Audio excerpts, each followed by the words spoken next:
श्री सद्गुरु महाराज की जय।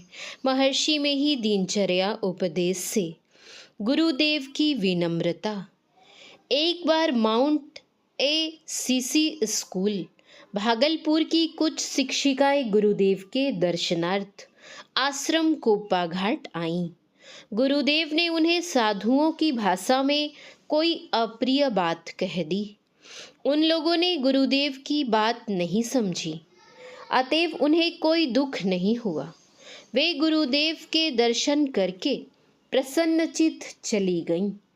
उनके चले जाने के बाद गुरुदेव पश्चाताप करने लगे कि मैंने उन्हें क्यों कड़वी बात कह दी।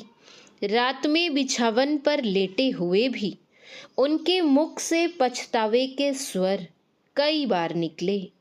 प्रातःकाल हुआ। प्रातःकालीन सत्संग शीघ्रतापूर्वक समाप्त करके गुरुदेव हम कुछ शिष्यों के साथ मोटर कार में बैठकर माउंट सीसी स्कूल गए। मोटर कार देखकर कुछ महिलाएं और पुरुष निकले। गुरुदेव को अपने यहाँ देखकर उन्हें अपार खुशी हुई। गुरुदेव मोटर कार से उतरकर व्हीलचेयर में बैठे और उन लोगों से हाथ जोड़ते हुए कहा, आप लोगों में से कुछ महिलाएं कल हमारे आश्रम में गई थीं। मैंने कोई कड़वी बात कह दी है, मुझे पछतावा हुआ, इसीलिए आप लोगों से क्षमा मांगने आया हूँ। गुरुदेव की ऐसी विनम्रता देखकर वे लोग बड़े प्रसन्न हुए और बोले, आपने हमें कोई कटु वचन तो नहीं कहा। क्षमा किस बात के लिए? आपका आश्रम बहुत अच्छा है। हमें बहुत खुशी है कि आपने हमारे स्कूल में चरण रखे। आप हमें आशीर्वाद दें। उन्होंने गुरुदेव को घुमा घुमा कर अपना स्कूल दिखाया और जब गुरुदेव आने लगे तब सबों ने घुटने टेक कर अंग्रेजी और हिंदी भाषा में एक एक गीत गाते हुए अभिनंदन किया।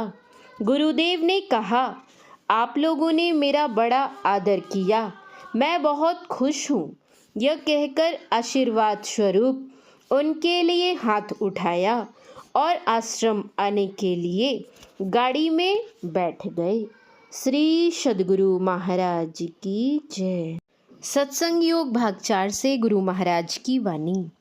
किसी से कोई विद्या सीखने वाले को सिखलाने वाले से नम्रता से रहने का तथा उनकी प्रेम सहित कुछ सेवा करने का ख्याल हृदय में स्वाभाविक ही उदय होता है।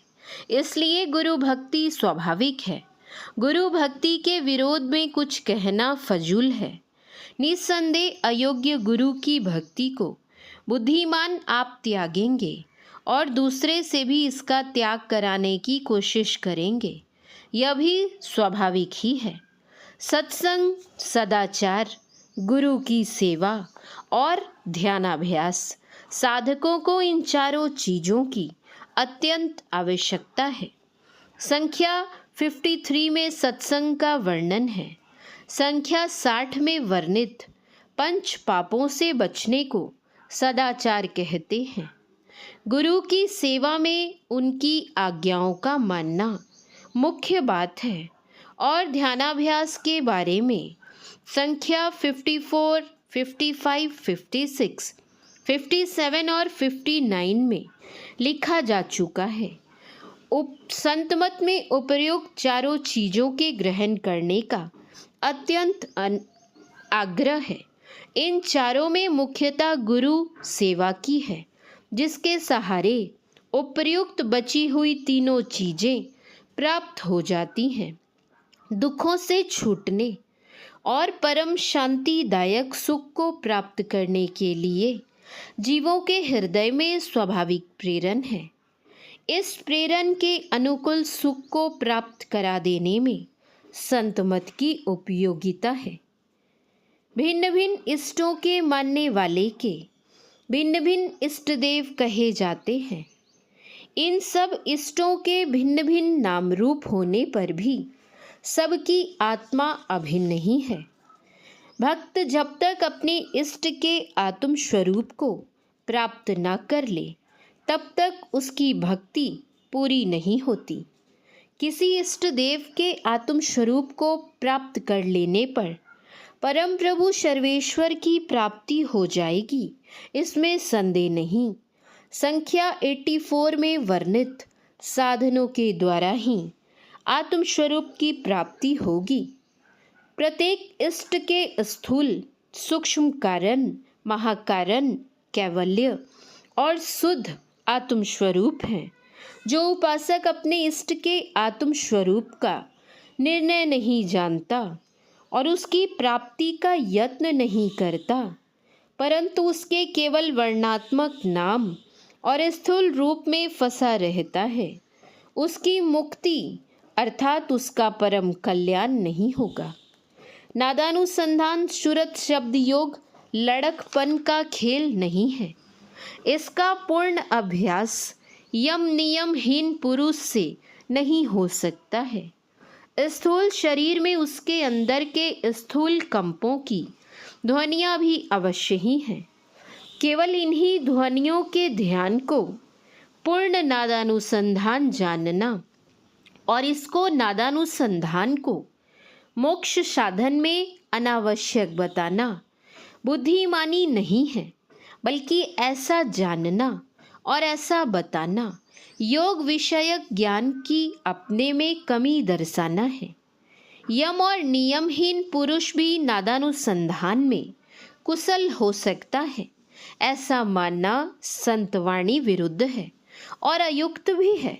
सत्य, अहिंसा, अस्तेय, चोरी नहीं करना, ब्रह्मचर्य और अपरिग्रह, असंग्रह को यम कहते हैं।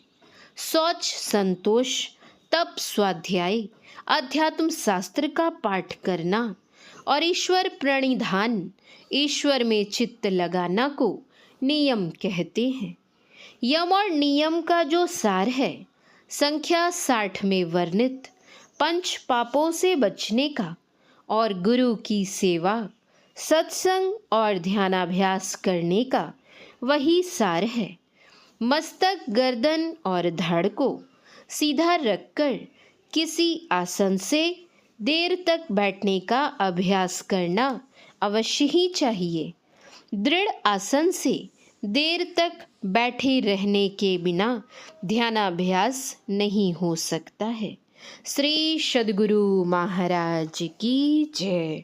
श्री सद्गुरु महाराज की जय।